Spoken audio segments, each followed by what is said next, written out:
All right, guys, so Joe Manchin is pissed off the progressives once again, as it seems like he is bumping the brakes on Joe Biden's Build Back Better plan.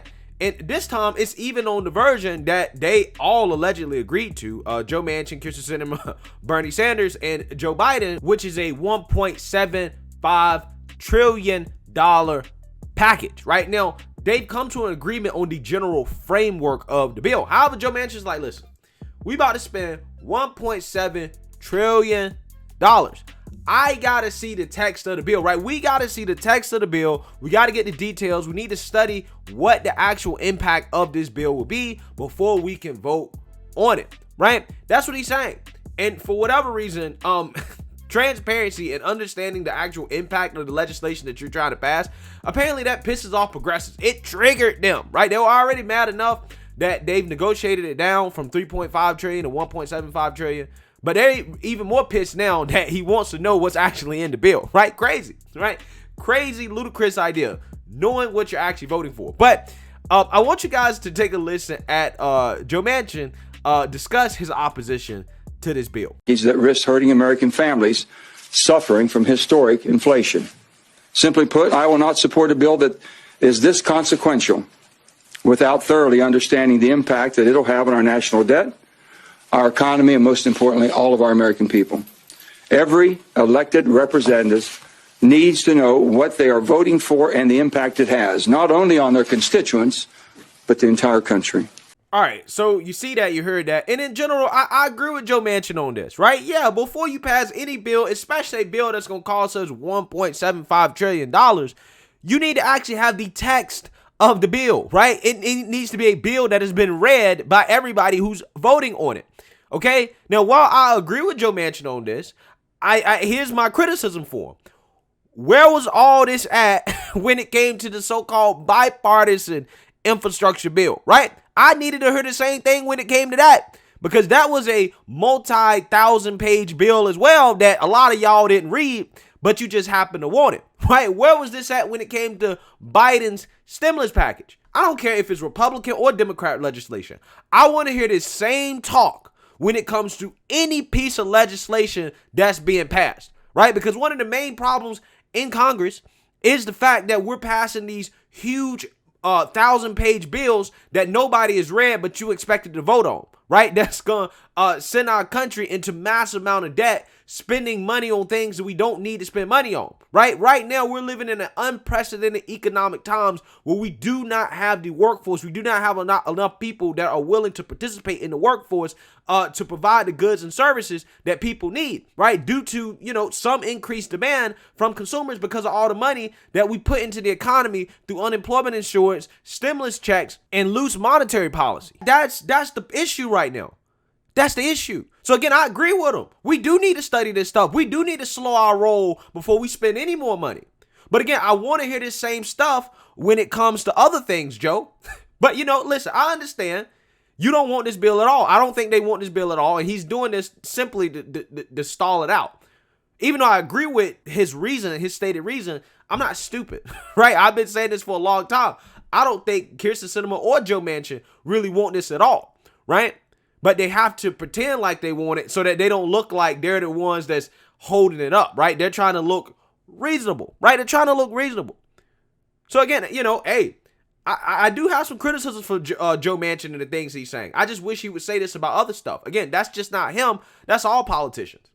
But regardless of that, somebody, Cori Bush, doesn't have nearly as nuanced of a criticism of Joe Manchin, as she's decided to come out here and accuse Joe Manchin of being anti-black, right? Pulling the race card once again, okay?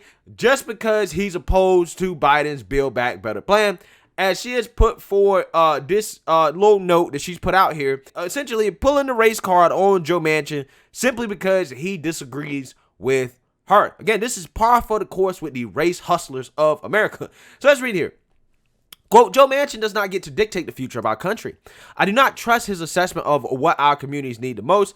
I trust the parents in my district who can't get to their shift without childcare. I trust the scientists who have shown us what our future will look like if we fail to meaningfully address the climate crisis. I trust the patients and doctors crying out for comprehensive health coverage for every person in America. When I promised St. Louis a historic investment in children and our seniors in housing and in our schools, I said that I would do everything I can to actually deliver change that our community can feel. We cannot spend the next year saying the House did its part and now it's the Senate's turn. We need the Senate to actually get this done. Joe Manchin's opposition to the Build Back Better Act is anti-black, anti-child, anti-woman, and anti-immigrant. When we talk about transformational change, we are talking about a bill that will benefit black, brown, and indigenous communities. Those same communities are overwhelmingly excluded from the bipartisan infrastructure bill. We cannot leave anyone behind. Yes, Cori, as if the inflation crisis that we're experiencing right now, the supply chain crisis that we're experiencing right now, the immigration crisis that we're experiencing right now is not affecting black people and so-called indigenous people. Matter of fact, it's affecting all of America, right? And that's actually the argument that she should make. And this is what pisses me off about people like her, okay? Every single time you disagree with her on something, it's, oh, you're anti-black, right? You're anti-black. Again, this is the most low IQ argument I've ever heard in my life. And I'm sick of it, man. I'm sick of it. All these race hustlers. Every time you disagree with them, you must be a racist. It's racist if you disagree with me, regardless of what the policy is, right? Regardless of what the policy is, okay? And whether or not it actually benefits or doesn't benefit black people. For example, with defund the police.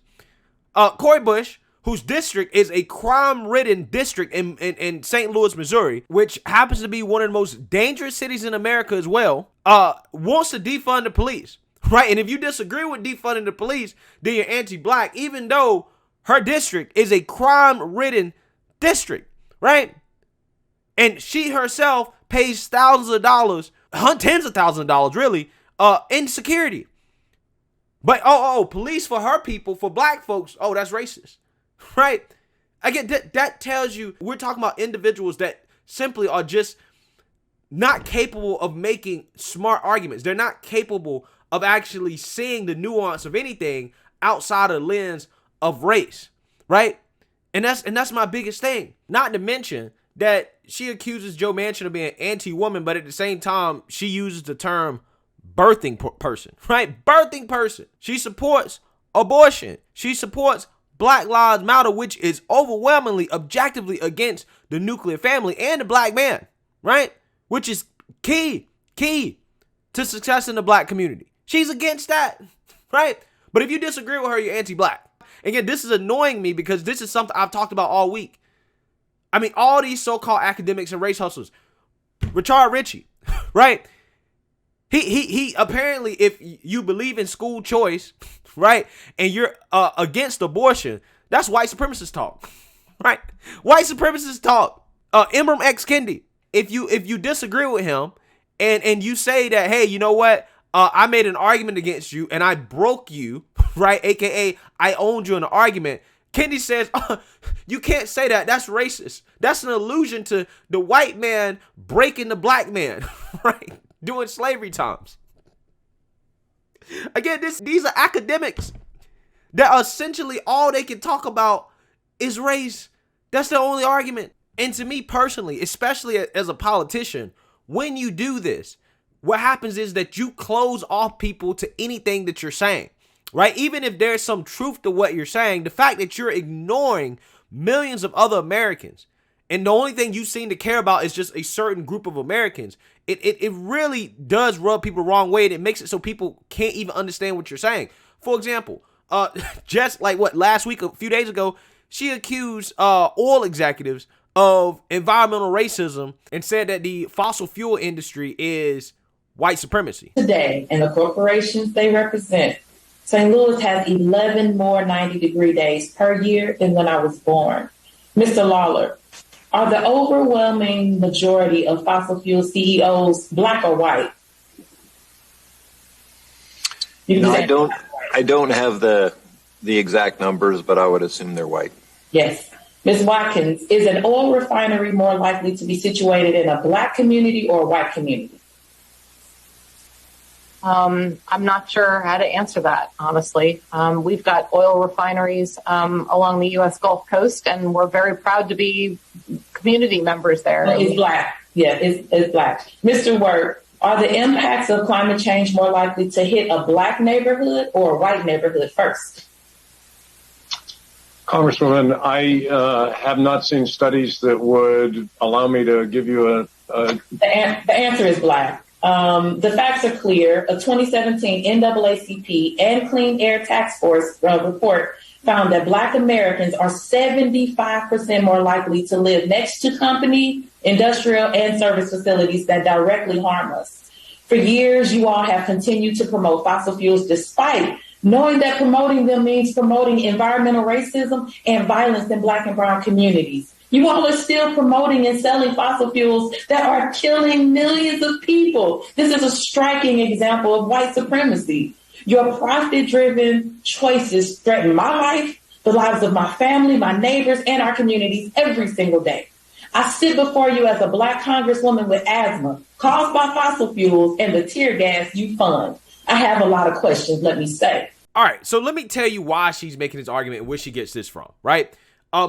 Essentially, there's a lot of left-wing progressive organizations like Greenpeace, environmental studies groups, things like that basically have studied where the location of oil refineries are in the United States in reference to the neighborhoods, the people that actually live in those neighborhoods. Now, they found that Black people have a 75% chance of living closer to, these oil refineries, right? In these places that, again, they do pollute, right? To a certain extent, and it hurts people in that area from a health standpoint. Now, obviously, there are trade-offs, okay, when it comes to more economic opportunity, jobs, economic development, things like that, right? And also the fact that our quality of life just overall for everybody has gotten better, right? Simply because of the use of fossil fuels, right? Now, Cori Bush here, her whole argument is focused on race and the effect this has on Black people and so-called indigenous people and all these other people, except white people, right? However, she fails to mention that these same companies,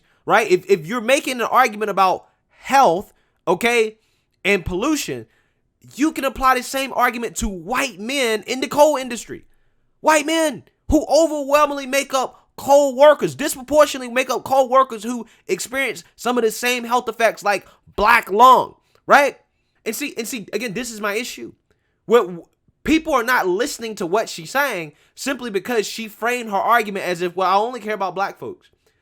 When these issues affect all Americans, right? It seems to me that it's less of a race issue and more of an economic issue, right? That's what it kind of seems to be. So again, my point is that even when Cori Bush is making an argument about something that I think some people can agree with, right? And say, I kind of agree with you on some of that stuff, right? That's the issue that we need to address. People, protecting themselves from environmental pollution. I'm kind of with you on that. But when you frame that as, well, it's white supremacy and, all I care about is what happens to Black people. And, you never have any mention of anybody else and all the rest of the Americans that are being affected by this same exact issue. People are going to tune you out, right? They're going to tune you out. They're not going to take you seriously because what you're saying is inherently divisive. And quite honestly, I'm just sick of it. I'm sick of these low IQ, low intelligence arguments where it all boils down to, well, if you don't agree with me, you're anti-Black, you're racist, you're anti-this, you're anti-that. And these politicians and these academics seeming to not be concerned about anybody else except, a certain group of people in this country, right? But yet they want to point the fingers and say that everybody else is racist except them, when they are the biggest racists in the country, bar none. But let me know what you guys think. Make sure you like, comment, and subscribe. Most importantly, share a Black conservative perspective. Peace.